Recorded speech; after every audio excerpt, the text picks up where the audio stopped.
Assalamualaikum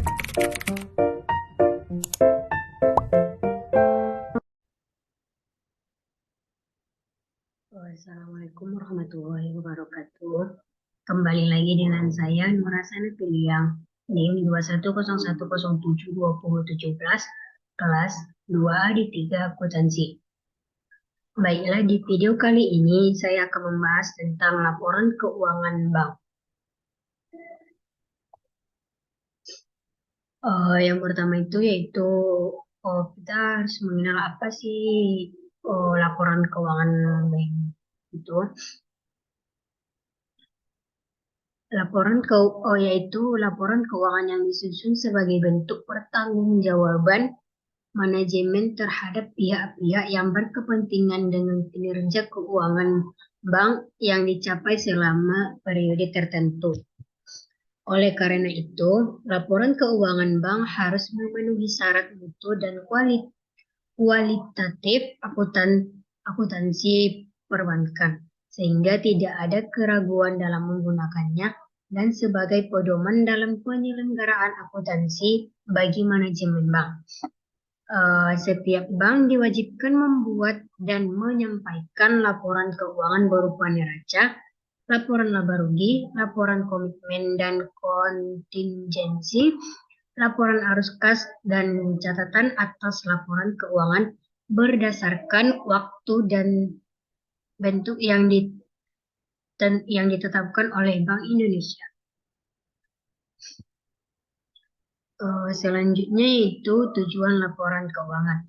Adapun tujuan laporan keuangan bank tersebut untuk memberikan informasi tentang posisi keuangan, kinerja, dan perubahan posisi keuangan suatu perusahaan yang berguna untuk berbagai pengguna dalam pengambilan keputusan ekonomi.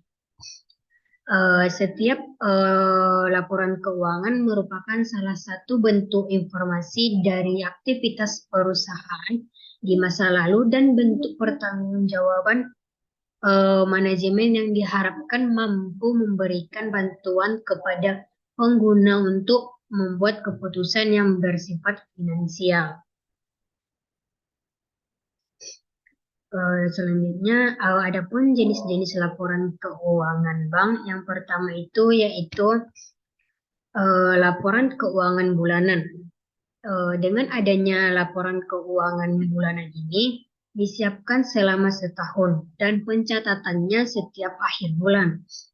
Laporan keuangan bulanan ini juga merupakan kebijakan antara kantor pusat bank dan seluruh cabang bank hingga perwakilan bank.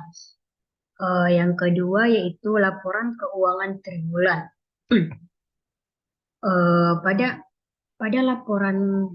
Pada laporan keuangan ini dipersiapkan setiap 3 bulan selama setahun. Misalkan Maret, Juni, September, dan Desember.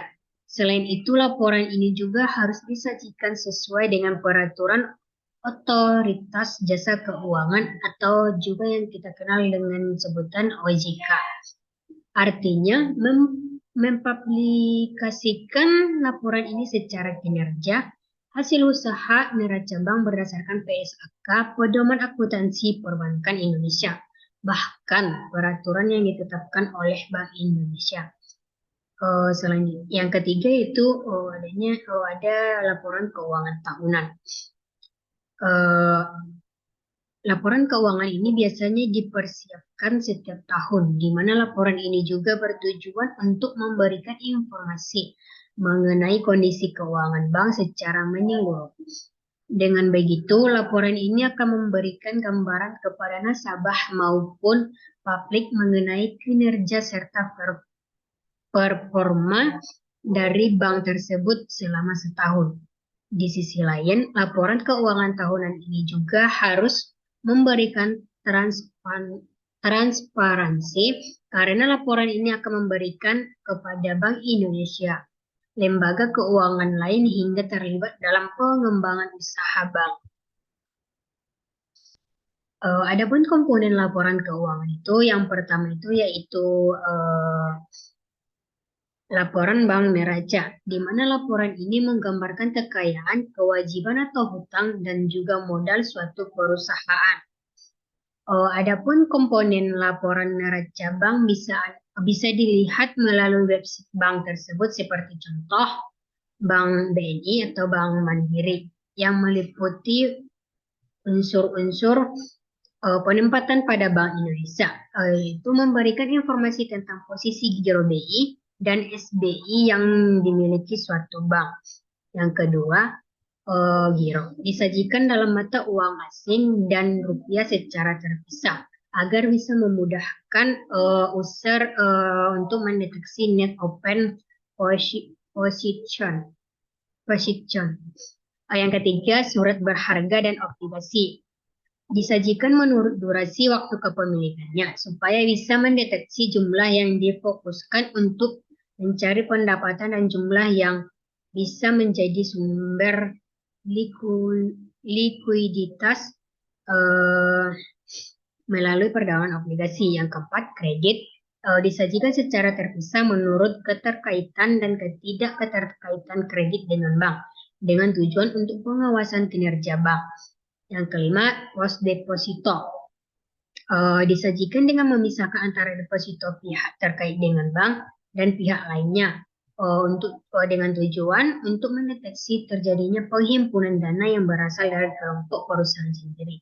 Yang keenam, penyisihan penghapusan aktiva disajikan terpisah menurut jenis aktiva produktifnya dengan tujuan agar mendeteksi kualitas dari aktiva produktif masing-masing jenis aktiva produktif.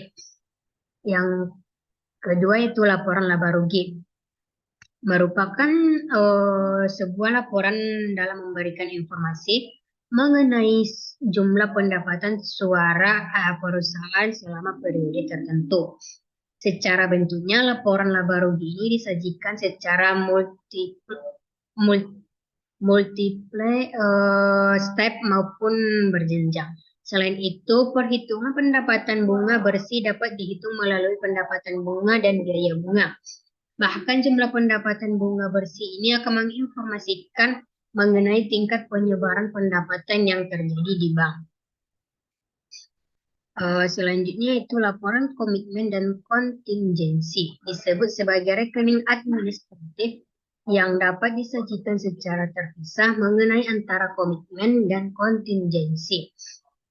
Selain itu, dalam mempermudah pencarian transaksi off balance hingga posisinya, laporan ini akan memberikan secara rinci berdasarkan tagihan serta kewajiban secara berturut, bahkan memberikan pengaruh terhadap laporan neraca dan laba rugi bank.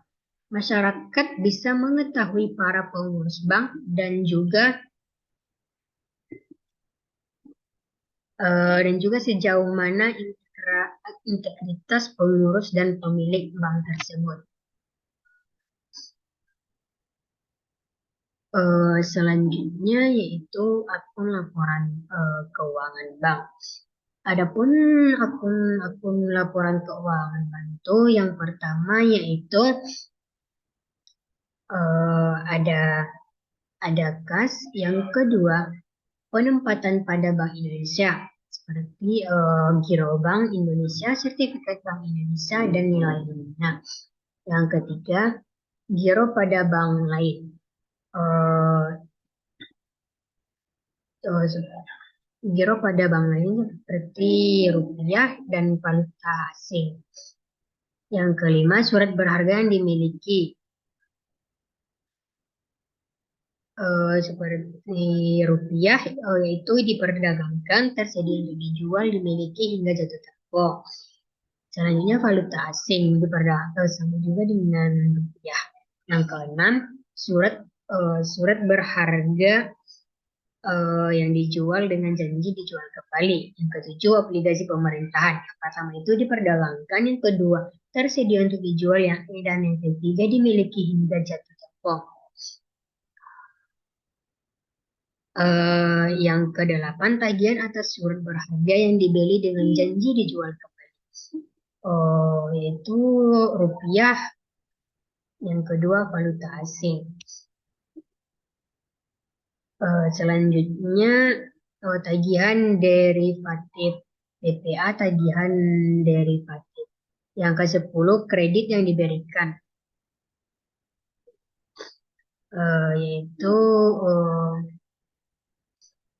pihak yang terkait rupiah, pihak yang terkait dengan bank, yang kedua pihak lain. PPA kredit yang diberikan valuta asing, yang kedua valuta asing, pihak terkait dengan bank, pihak lain, PPA yang diberikan. Yang 11 yaitu tagihan akseptasi. Yang ke-12 penyertaan. Yang ke-13 pendapatan yang masih akan diterima. 14 biaya dibayar di muka. 15 uang muka pajak. 16 aktivitas aktiva pajak tangguhan. 17 aktiva tetap, yaitu akumulasi penyusutan aktiva tetap.